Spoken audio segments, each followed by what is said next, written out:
Salam à tous et je suis très heureux de vous retrouver pour une nouvelle vidéo. Le Maroc vient de concéder un match nul 0-0 contre le Pérou. Franchement, que penser de ce match-là?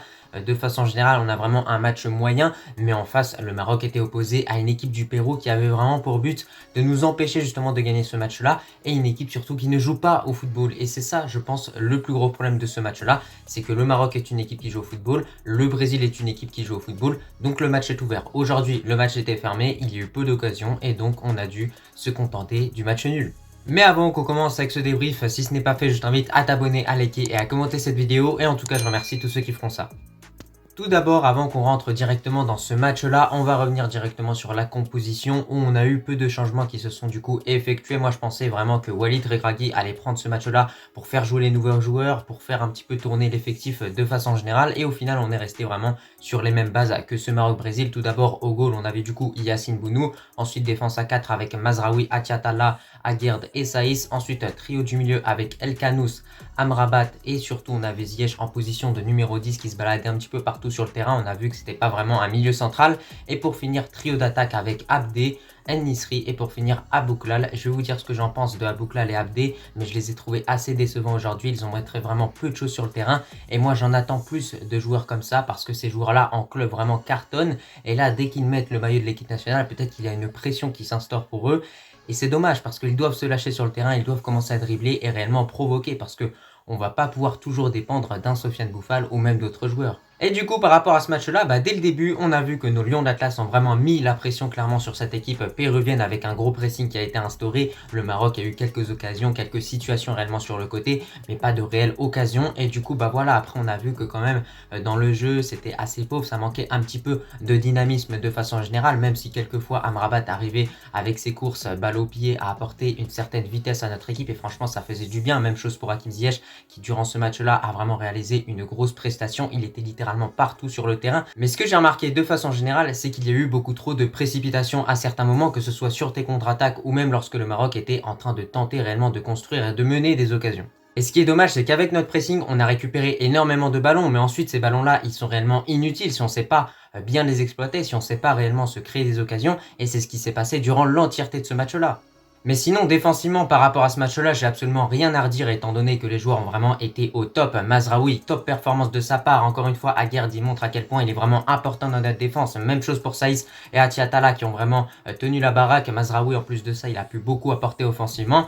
Et surtout, on voit à quel point ce 4-1-4-1 gêne beaucoup d'équipes parce que le Pérou, c'est une petite équipe, mais ça n'empêche pas que c'est une équipe qui peut poser des problèmes à des équipes comme l'Argentine ou bien le Brésil. Et là, encore une fois, face au Maroc, ils ont vraiment été inoffensifs parce que derrière, notre équipe était vraiment bien en place. Et ça, c'est un des points positifs à retenir dans ce match-là. Donc défensivement, il n'y a vraiment rien à redire. En revanche, offensivement, il y a beaucoup de choses à revoir. Tout d'abord, le simple fait qu'on a vraiment une dépendance pour Sofiane Boufal et Hakim Ziyech. Aujourd'hui, sans Hakim Ziyech, je pense qu'il y aurait eu zéro animation offensive pour le Maroc. En tout cas, zéro réelle occasion parce que l'ensemble des occasions du Maroc quasiment provenaient justement d'Hakim Ziyech. Et donc, on ne peut pas dépendre autant d'un joueur. Un même cas de figure pour Sofiane Boufal. Lorsqu'il est entré, on a vu la différence. Il a commencé à apporter petit à petit avec ses dribbles. Bon, ensuite, il a pris un carton rouge. J'ai d'ailleurs pas compris pourquoi il a pris un carton rouge. Bon, l'autre joueur du Pérou a également pris un carton rouge, donc rien à redire au niveau de l'arbitrage.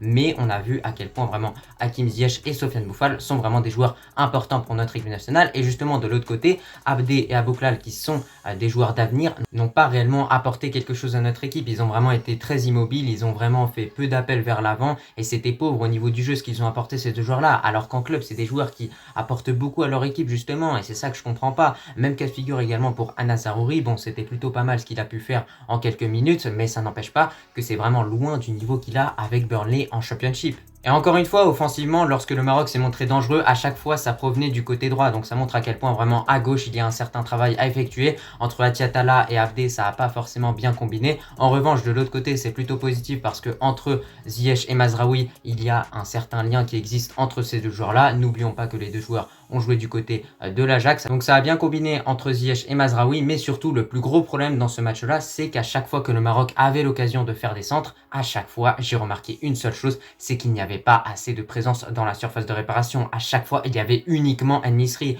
Tu ne peux pas attaquer avec un seul attaquant, étant donné qu'il y a même un moment, je me rappelle, dans ce match-là, il y avait 5 défenseurs du Pérou qui étaient sur En-Nesyri. Donc au bout d'un moment, il faudrait peut-être que Abdé aille apporter justement du soutien à En-Nesyri offensivement. Et on a également El Khanous qui aurait pu apporter du surnombre justement dans cette surface de réparation. Puisqu'au bout d'un moment, lorsque tu effectues un centre et qu'il y a 5 défenseurs qui sont contre un attaquant, au bout d'un moment, tu as aucune chance réellement de marquer.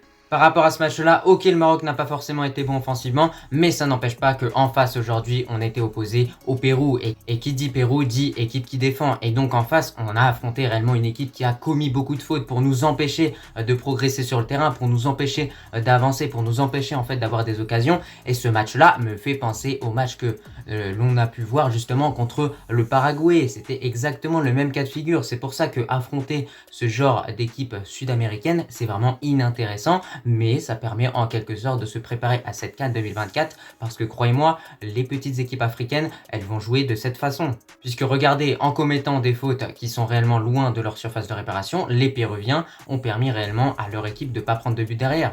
Donc ça, c'est vraiment quelque chose à prendre en compte pour ce match-là. Certes, le Maroc a mis de la bonne volonté, certes, le Maroc a réellement tout donné offensivement pour marquer, mais en face, il y avait une équipe qui était en train de commettre des fautes à chaque fois. Et justement, j'avais peur qu'à tout moment, il y a un de nos joueurs qui finisse avec une grosse blessure. Et donc, c'était quand même assez particulier ce match-là. Bon écoutez, c'était tout pour ce débrief. Honnêtement, je sais pas quoi vous dire de plus par rapport à ce match-là. C'est vraiment dégoûtant la façon dont le Pérou a joué et a affronté réellement notre équipe, parce que contre des équipes qui sont joueuses, contre des équipes qui jouent au football, on est capable de faire des choses. Mais en revanche, contre ce genre d'équipe, on a vu à quel point notre équipe nationale avait quand même des limites, donc c'est vraiment dommage. Et contre ce genre d'équipe, justement, tu peux soit marquer sur coup de pied arrêté, soit marquer en obtenant un penalty. Or, malheureusement, aujourd'hui, on n'a pas obtenu de penalty. Je pense que quand même, Maître Sofiane Boufal, en tant que titulaire, aurait pu peut-être nous permettre de gagner ce match-là. Mais aujourd'hui, on ne s'est pas imposé parce que le Maroc n'a pas été suffisamment efficace offensivement. Le Maroc a réellement eu du mal, justement, au niveau du dernier geste. Mais ça n'empêche pas que quand même, en face, il y avait cette équipe péruvienne qui faisait absolument tout pour nous empêcher justement de gagner en faisant des fautes. Donc ce match-là, de façon générale, je l'ai vraiment pas trouvé plaisant à regarder. Je sais pas ce que vous en avez pensé, mais quand même, il y a du positif à retirer de ce match-là parce qu'il faut toujours retirer du positif de n'importe quelle situation dans la vie. Et du coup, je pense que vraiment le plus gros point positif de ce match-là est réellement de se rendre compte que notre équipe est vraiment devenue tellement solide défensivement qu'on a réellement subi 0 occasion dans ce match-là. Trouvez-moi une seule occasion du Pérou qui a réellement mis Yassine Bounou en danger. Vous n'en trouverez pas. Et littéralement, ça c'est vraiment quelque chose de bon. Mais surtout, on a vu à quel point Amrabat a vraiment confirmé à quel point il était vraiment un joueur important pour notre équipe. Même chose pour Aguerd. Ziyech, encore une fois, il a sorti une très belle prestation aujourd'hui. Donc ça fait plaisir. On voit qu'il y a des joueurs qui sont en train de confirmer. Et surtout, parlons de Bilal El Khanous parce qu'on n'en a pas parlé depuis le début de ce débrief-là. Mais il était vraiment très mobile dans ce match-là. Et il a beaucoup apporté offensivement et défensivement à notre équipe. Donc c'est plutôt positif. Ce joueur-là représente le présent et le futur de notre équipe nationale. Et très clairement, il pourrait bientôt, pourquoi pas, prendre la place de Selim Amala.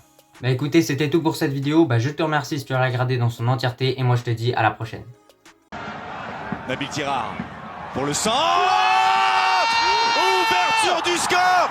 Ouverture du score pour l'équipe nationale du Maroc sur ce centre qui n'a été touché par personne de Nabil Tirard qui lance parfaitement les opérations